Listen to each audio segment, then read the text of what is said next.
Saudara, Lembaga Survei Indikator Politik Indonesia menyebut hasil survei menunjukkan mayoritas responden puas atas kinerja Presiden Joko Widodo.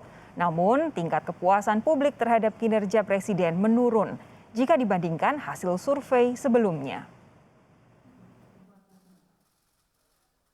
Lembaga Survei Indikator Politik Indonesia menyebut tingkat kepuasan publik terhadap kinerja Presiden Joko Widodo menurun. Dalam survei 5 hingga 10 Mei 2022 menunjukkan 58,1% responden puas terhadap kinerja Presiden Joko Widodo. Artinya terjadi penurunan jika dibandingkan hasil survei indikator pada Januari 2022, di mana 75,3% responden puas pada kinerja Presiden.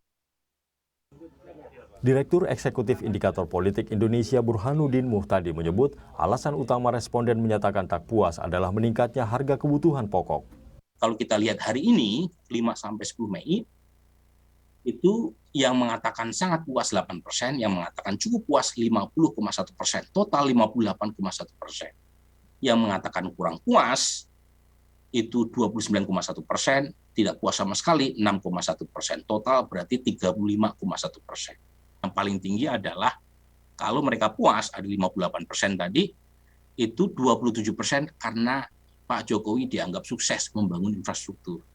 20,1% kinerjanya sudah bagus. Ada 35% tadi masyarakat yang mengatakan tidak puas sama Pak Jokowi. Apa alasan utamanya?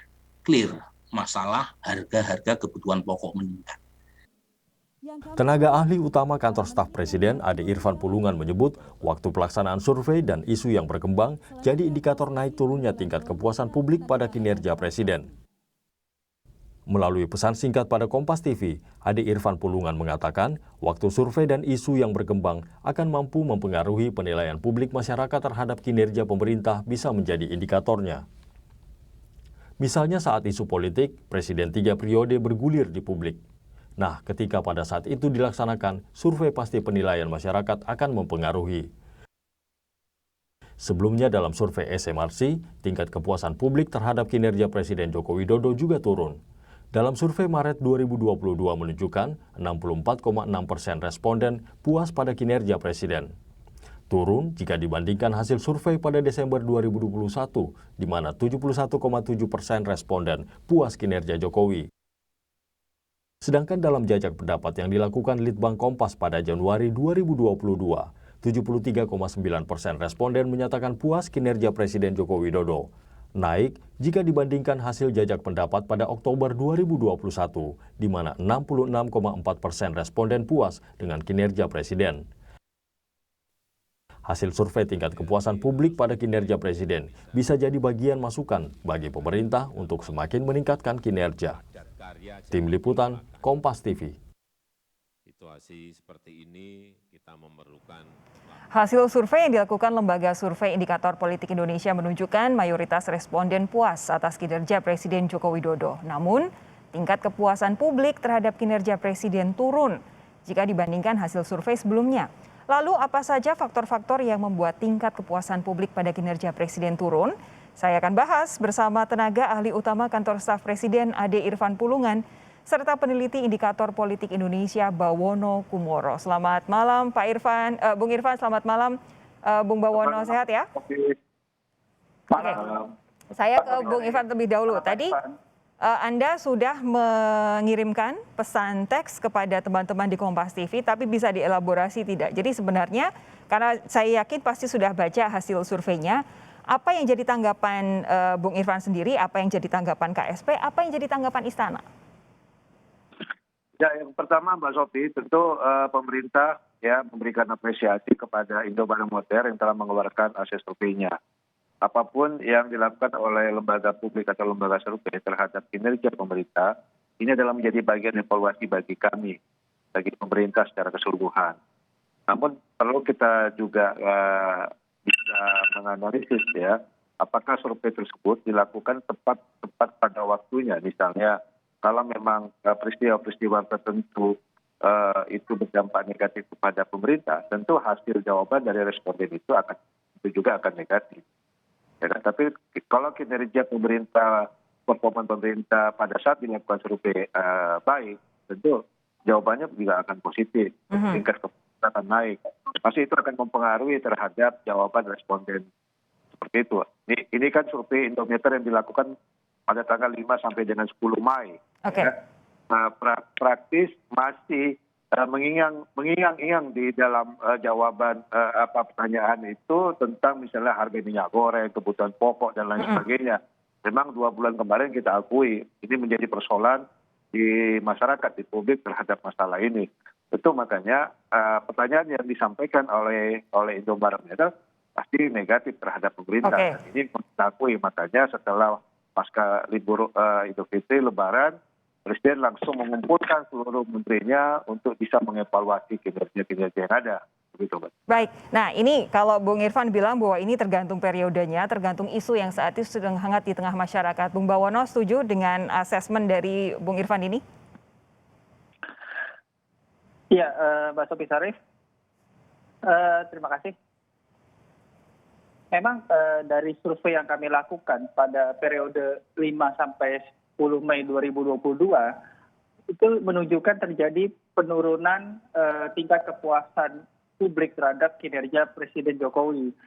Dibandingkan survei sebelum ini, periode 20 sampai 25 April, saat itu kepuasan publik terhadap kinerja Presiden Jokowi mencapai 64,1%.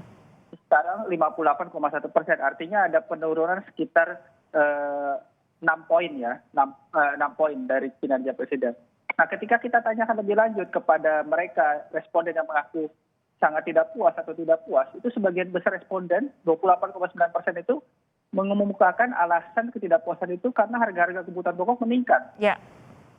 Kita tahu selama beberapa bulan terakhir, persoalan minyak goreng ini menjadi persoalan cukup pelik yang tidak mudah diselesaikan oleh pemerintah, meskipun harus diakui memang ada beberapa langkah progresif yang dilakukan pemerintah untuk mengatasi hal tersebut. Kita juga tanyakan dalam survei kali ini, kita juga temukan dalam survei kali ini, 56,4% responden itu masih mengaku kesulitan dalam memperoleh minyak goreng. Memang dibandingkan survei terdahulu bulan April, ini terjadi penurunan angka ya. Ketika bulan April itu hampir 75% responden mengaku kesulitan memperoleh minyak goreng. Meskipun saat ini angkanya turun, tinggal 56,4% responden mengaku kesulitan memperoleh minyak goreng, tapi angka 56% itu angka yang cukup tinggi juga, masih Betul. tinggi. Artinya perlu effort yang lebih keras dari pemerintah untuk mengatasi persoalan minyak goreng ini. Karena 56,4% responden mengaku kesulitan dalam memperoleh minyak goreng tersebut, itu karena 2 alasan utama. Karena harga tidak terjangkau, juga karena masalah ketersediaan. Karena itu persoalan distribusi minyak goreng kepada warga dan juga persoalan harga itu menjadi dua kunci utama. Oke, Bung Irfan begini, saya minta Anda menanggapi pernyataan dari Bung Bawono, tapi begini, bahwa ini memang secara periodik betul, tergantung isunya betul. Tetapi ketika masalah ini, harga ini, terutama minyak goreng menyentuh begitu banyak masyarakat di lapisan menengah ke bawah, ada 6 poin yang hilang dari kepuasan terhadap kinerja Pak Presiden. Kepuasan iya betul, ada puas gitu, tapi menurun kepuasannya. Ini kan lumayan bunyi juga ya angka 6 poin ini ya. Kira-kira apa yang bisa dilakukan pemerintah untuk memastikan bahwa hal-hal yang seperti ini betul-betul menjadi perhatian serius loh. Karena sampai 6 poin nih hilang dari tingkat kepuasan masyarakat terhadap Pak Jokowi.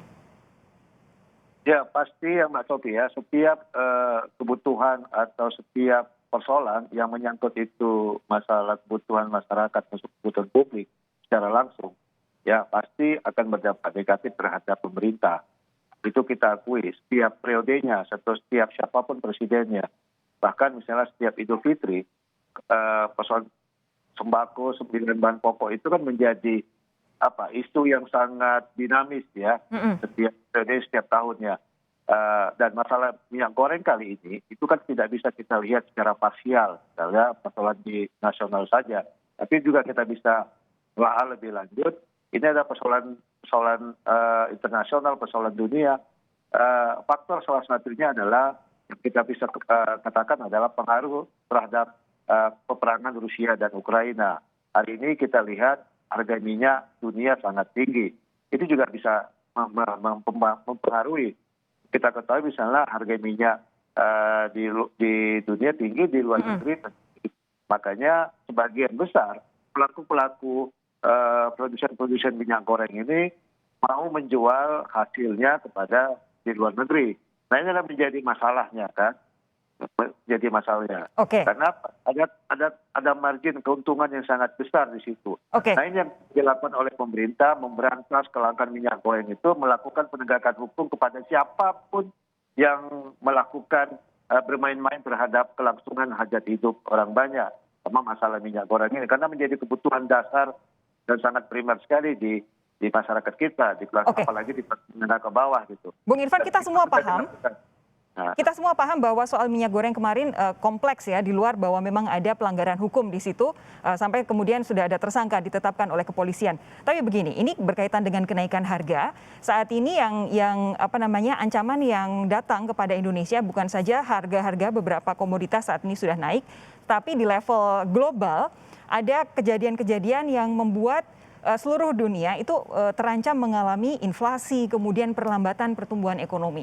Ini artinya akan berpengaruh juga terhadap tingkat kepuasan masyarakat, entah mereka paham atau tidak kondisi global, kondisinya seperti apa. Dan di sisi lain, ini sudah tahun 2022, menteri-menteri Pak Jokowi sudah banyak nih yang di pos-pos strategi sudah mikirin 2024 dan kayaknya sudah terpinggirkan nih fokusnya buat ngurusin negara.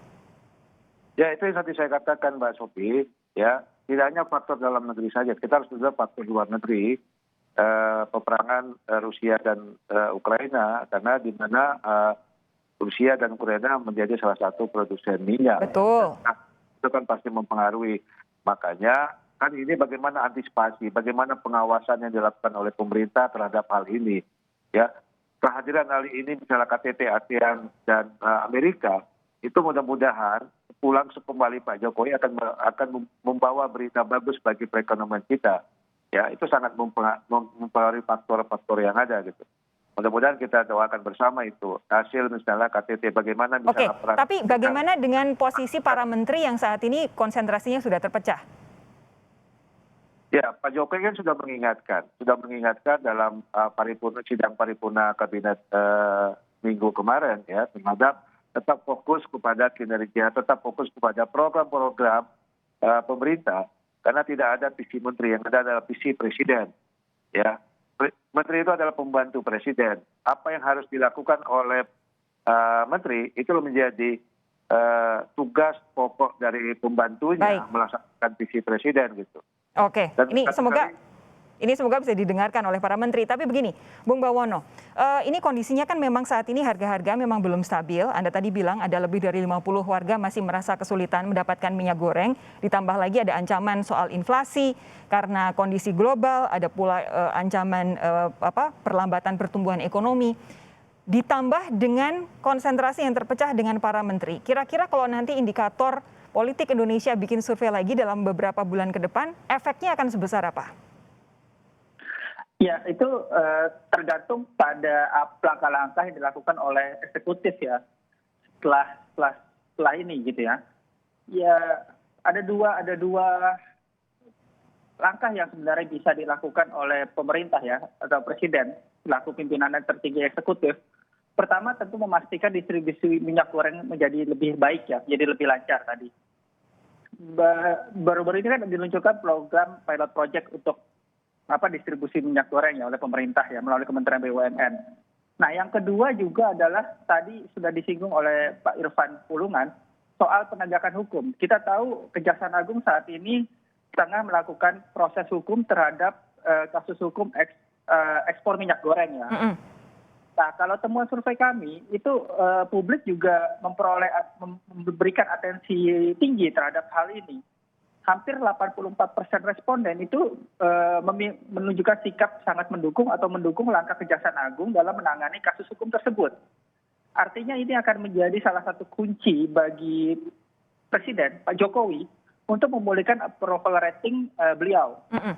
Dengan apa caranya? Dengan memberikan dukungan politik yang memadai, yang total kepada Kejaksaan Agung Republik Indonesia untuk memastikan kasus hukum ini tidak berhenti di tengah jalan, tapi menemui ujung yang lebih jelas gitu, artinya ada proses pengadilan, ada proses penjatuhan hukuman, dan sebagainya. Di samping juga tadi Mbak Suti Sarif sampaikan, juga Presiden penting untuk memastikan anak buahnya, para menteri-menterinya, terutama yang terkait dengan sektor pangan ini, kemudian perdagangan dan sebagainya, untuk gerak cepat gitu ya, gerak cepat dan tidak lambat untuk menanggulangi persoalan minyak goreng ini gitu. Kondisinya saat ini sudah lebih membaik, tapi angka seperti yang disampaikan, angka 56,4% responden yang mengaku masih kesulitan memperoleh minyak goreng, itu angka yang tinggi juga. Gitu. Bung Bawono, begini, kalau dari survei yang Anda lakukan bersama teman-teman di Indikator, terbaca tidak apa saja sebenarnya faktor yang bisa membuat responden itu puas terhadap kinerja Pak Jokowi? Seringkali dalam sebuah survei, itu persoalan ekonomi, persoalan kebutuhan sehari-hari, kebutuhan pangan gitu ya, itu menjadi penentu utama atau variabel utama yang menentukan baik buruknya approval rating seorang presiden. Panjang survei yang kami lakukan sejak tahun-tahun lalu, persoalan ekonomi adalah persoalan yang memang sangat menentukan gitu ya, persepsi publik, dukungan publik terhadap kepemimpinan seorang presiden. Bukan berarti persoalan hukum tidak penting, persoalan keamanan tidak penting, persoalan politik tidak penting, tapi persoalan ekonomi adalah persoalan yang langsung berdampak pada kehidupan mereka sehari-hari. Gitu. Oke, Bung Irfan, tanggapan Anda? Ya, Pak Jokowi itu kan sudah memberikan pesan yang khusus dan tegas kepada Kejaksaan Agung untuk memberantas mafia minyak goreng ini. Dan kita ketahui sudah ada tersangka yang ditetapkan oleh Kejaksaan Agung. Nah, kami juga memonitor. Saya selaku koordinator bidang hukum di Kantor Staf Presiden Kementerian 5 memonitor terhadap pelaksanaan proses yang dilakukan oleh Kejaksaan Agung ini.